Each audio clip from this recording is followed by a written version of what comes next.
Paalala po lamang, ang impormasyong aming ibabahagi ay para sa layuning pang-impormasyon lamang at hindi opisyal na payo ukol sa tulong at regulasyon ng kung saan mga seksyon ng gobyerno, Pilipinas man o Japan.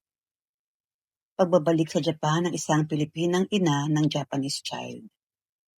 Ito ay gabay para sa mga dating long-term visa holder na nais muling makatira o makabalik sa Japan. Sa paglipas ng maraming taon, dumarami ang mga Pilipinang dating naninirahan sa Japan na napilitang umuwi sa Pilipinas kasama ang kanilang anak. Ang ilan ay dating asawa o dating partner ng Japanese national, habang ang iba naman ay dating may long-term resident visa o dependent visa. Marami sa kanila ang nadesisyong umuwi dahil sa problema sa relasyon, kakulangan sa suporta, family matters, financial problems, homesickness, o emotional stress.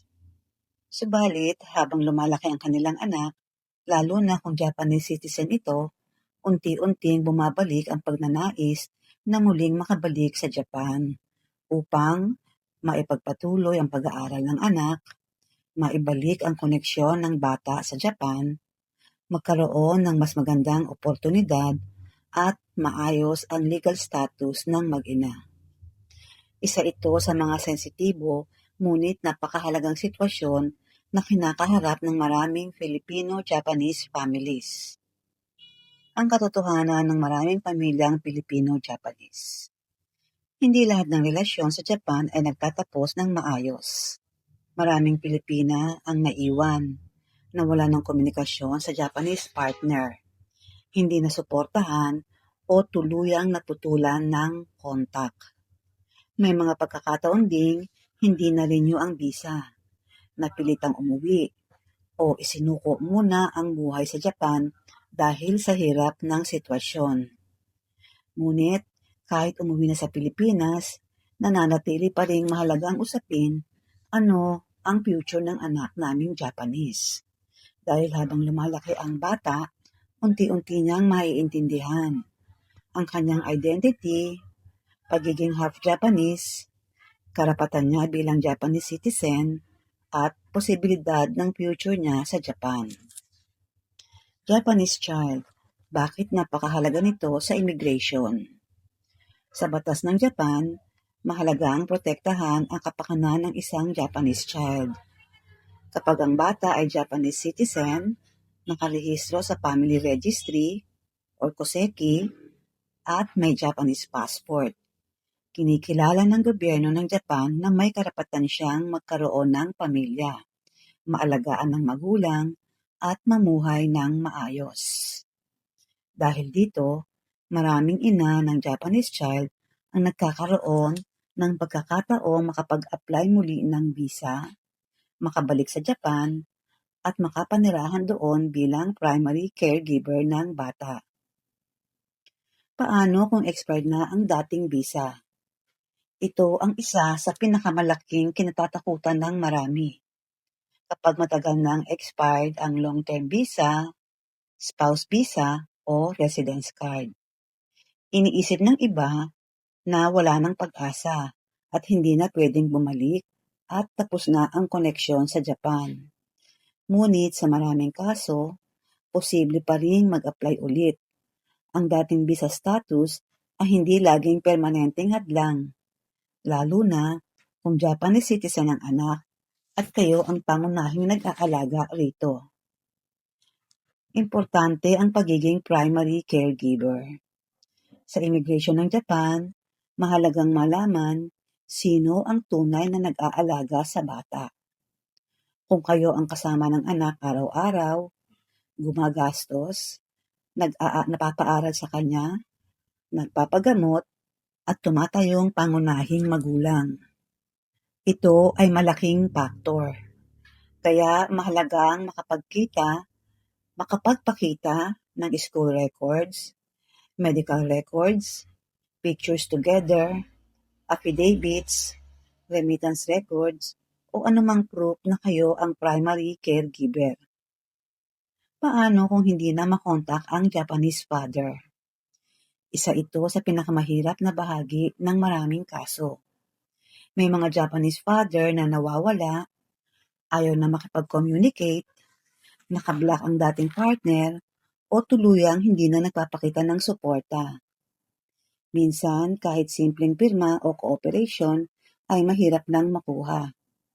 Ngunit, hindi ibig sabihin nito wala ng pag-asa at hindi na makababalik ang mag-ina at mawawala na ang karapatan ng bata. Kung legal na kinilala ang anak noon, may posibilidad pa rin na maayos ang proseso. Narito ang mga mahalagang dokumento para sa bata. Ang PSA birth certificate, ang Japanese passport kung meron, kosekitohon or family registry, at proof of Japanese nationality. Para sa ina, ang passport, lumang residence card, lumang visa copies, IDs, at proof na kayo ang guardian caregiver. Long-term resident visa o Teijusha. Ito ang isa sa pinakaimportanteng visa para sa ganitong sitwasyon. Karaniwang ina-apply ito ng magulang ng Japanese child, dating spouse ng Japanese, o taong may humanitarian family reason. Kapag naaprubahan, pwedeng manirahan sa Japan, pwedeng magtrabaho, pwedeng mag-aral ang anak, at magkaroon muli ng legal residence status. Certificate of Eligibility, COE. Ito ang isa sa pinakamahalagang proseso bago makakuha ng visa. Ang COE o Certificate of Eligibility.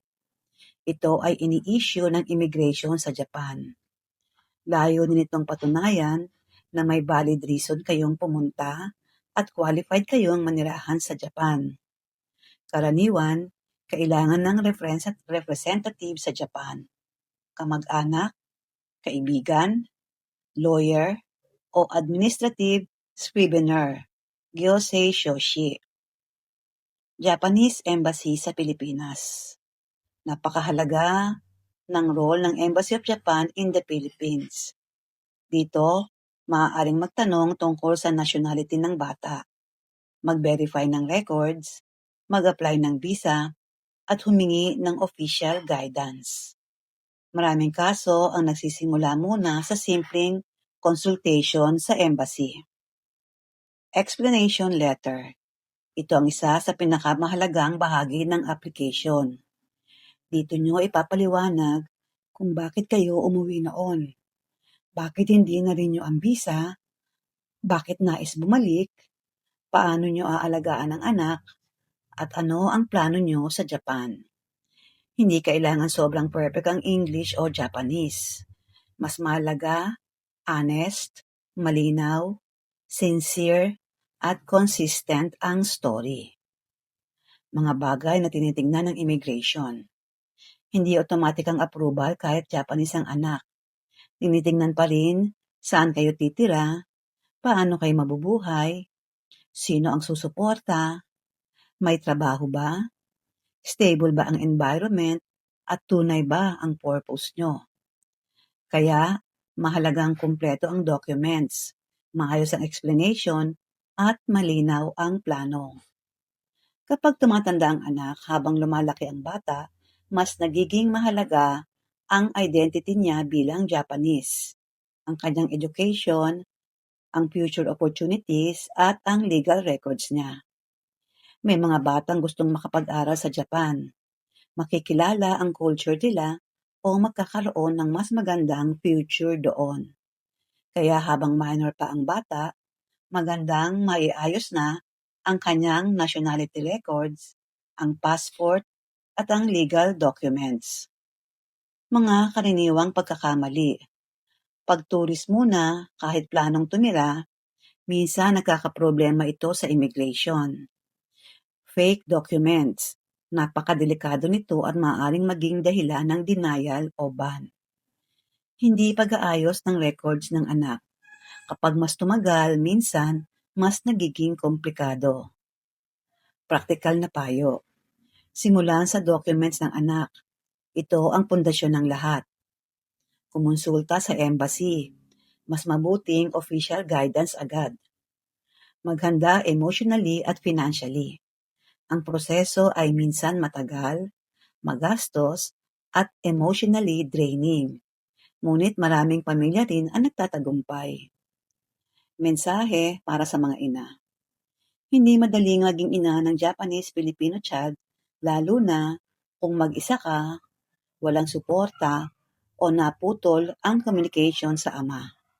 Maraming Pilipina ang tahimik na lumalaban para lamang maibigay sa anak nila ang tamang identity, ang legal rights, magandang edukasyon, at mas maayos na future. At kahit minsan, pakiramdam nila ay nagsimula silang muli mula sa wala, may mga pagkakataon pa ring maiayos ang lahat sa tamang proseso at tiyaga. Huling paalala, ang pagbabalik sa Japan ay hindi lamang tungkol sa visa o trabaho. Ito rin ay tungkol sa kinabukasan ng anak, legal identity niya, emotional connection niya sa Japan, at karapatan niyang makilala ang kalahati ng kanyang pagkatao.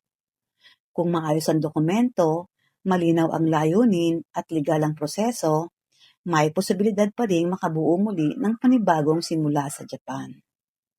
Disclaimer lamang po, ang lahat ng impormasyong ibinahagi ay para sa layunin pang impormasyon lamang at hindi garantisadong kumpleto o laging updated.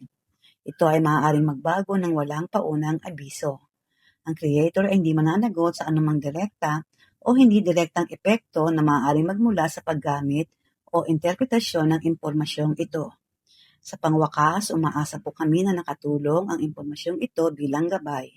Para sa pinakabagong update at opisyal na detalye, makabubuting i-verify pa rin sa tamang ahensya o autoridad. Marami pong salamat.